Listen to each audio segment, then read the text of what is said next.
Hey guys, welcome back to the Nerdy Dad Blog. I'm Dan, and today I'll be talking about something about wrestling. So, if you're a wrestling fan, you know about the Cody Rhodes situation and the fact that he was released from his contract.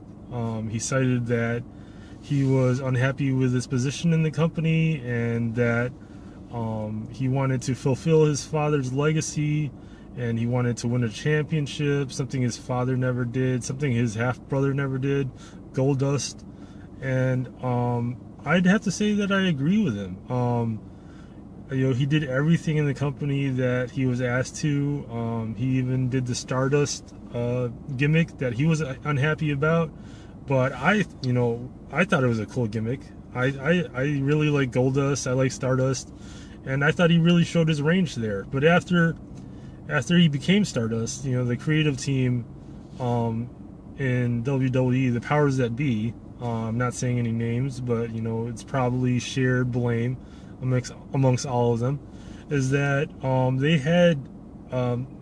they didn't know what to do with him. They didn't know what to write for that character. They didn't know what storyline to build on him. I mean, they were really stuck after Titus O'Neil was suspended, because they were building towards Cody Rhodes coming back, and Cody Rhodes got upset and he wanted to switch gimmicks and he wanted to really become the main star and become a main eventer and wanted to wanted to compete for the championship, wanted to become one of the household names.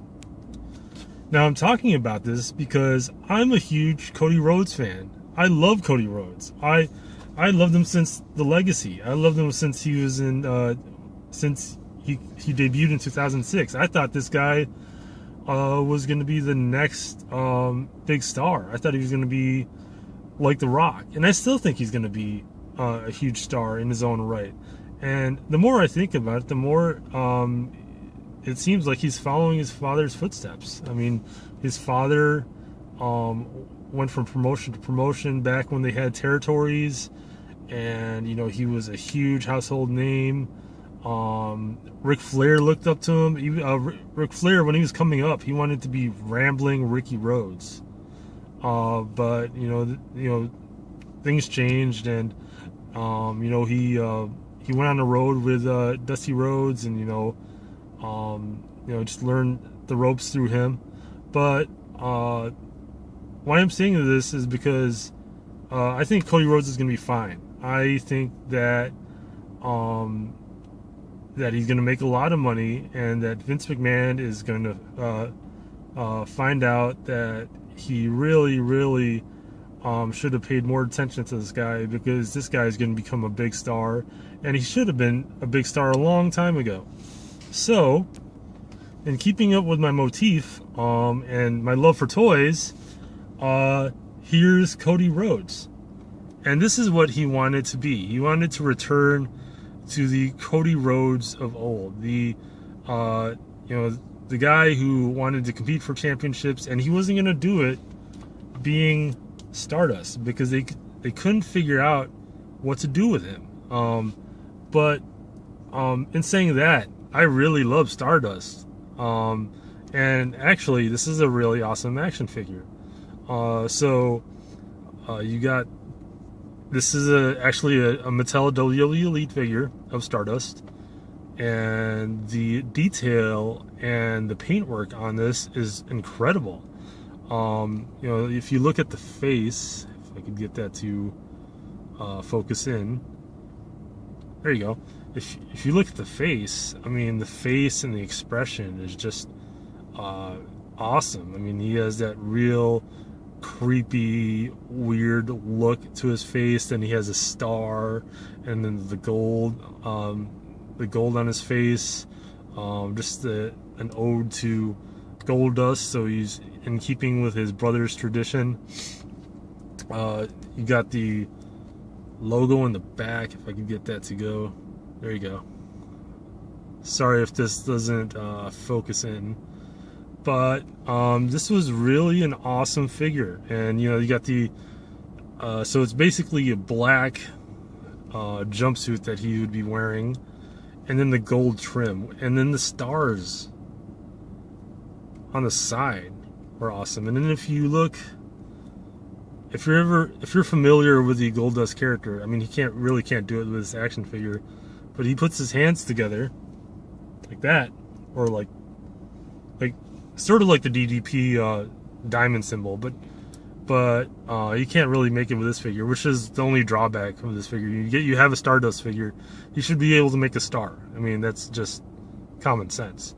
But you know, you have that, you just can't make him make the star with his hands. You can't put it together.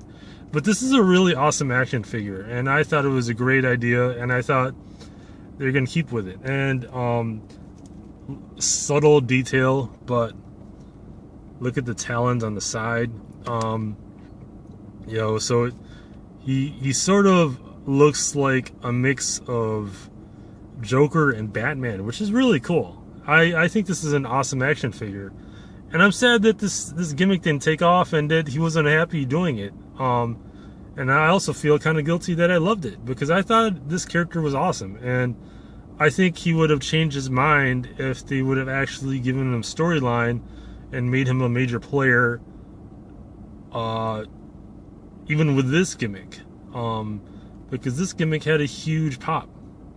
So this was a really cool action figure, and I mean, not was, but is. I mean, the detail on this is awesome, and as always with most WWE Elite figures, I can't pronounce anything right now, sorry.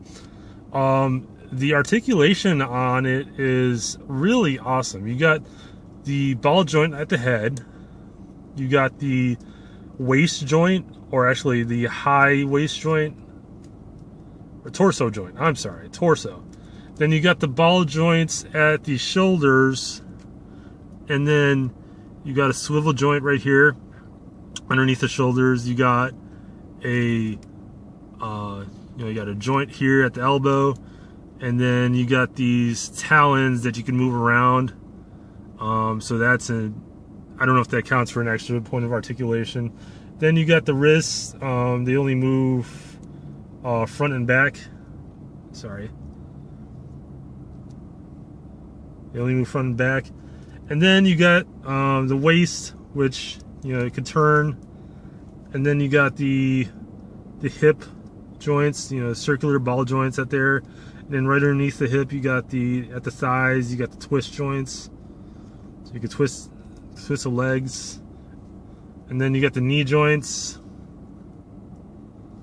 And then the boots, they turn. And then the ankle joints, which are really my favorites. So he could stand on his, it's pretty, I don't really use the ankle joints, but, oh, that's tight. Okay, let me use the other foot. There you go. Can't move him that much, but there you go.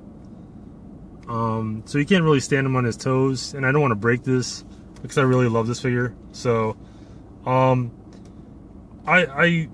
Cody Rhodes, I mean, my God, WWE should have paid more attention to him, because, and if you pay attention to the news, he's gonna wrestle Kurt Angle in August.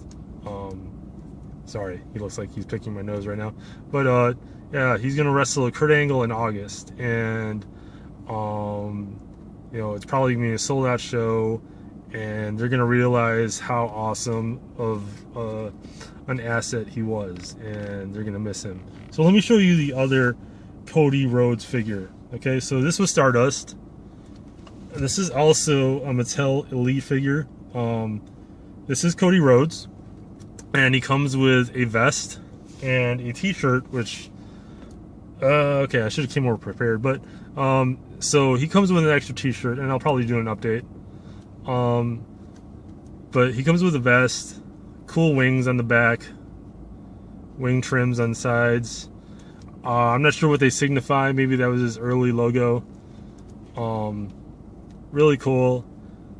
And then face, he has like a I guess a disgruntled look, or actually maybe that's his resting face. Maybe that's his resting face. And then he has his wavy hair, which is pretty cool. They got that spot on. Only problem I have with this figure is if you look closely, there's a few paint spots that they missed there, so that's one of the drawbacks. But they got his physique down pretty nicely. I mean, he's pretty muscular and very lean, so that's good. And so he keeps himself in really good shape. And this was pre-Stardust. And, you know, same points of articulation, you know, shoulder joints, head joints, everything. Just the only thing different is that, so this is like the regular Cody Rhodes. This is how he looked before Stardust. And I thought, after you did the Stardust gimmick, that, since he showcased his range, they're going to give him more opportunities. And even with this guy, I mean, he showed his range with the Legacy and as dashing Cody Rhodes. And even the gimmick when he wore the mask, that was awesome.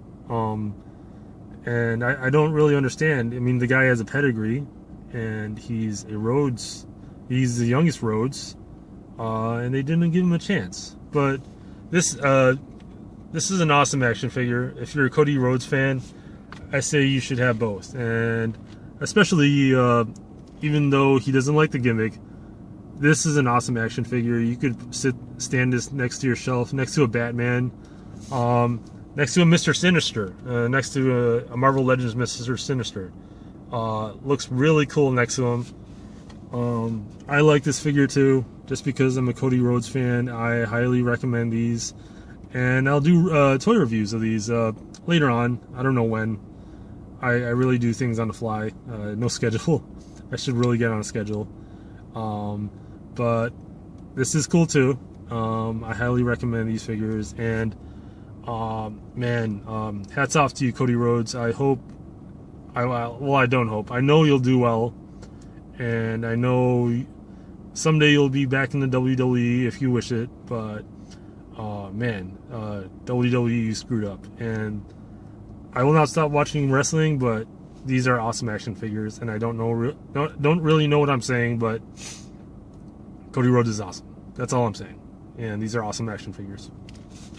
All right, well, that was my rant, and I hope you guys tune in. Please like or subscribe if you like the videos. Subscribe if you want to see more, because there will be more. And that's it. Thank you guys. Have a good weekend.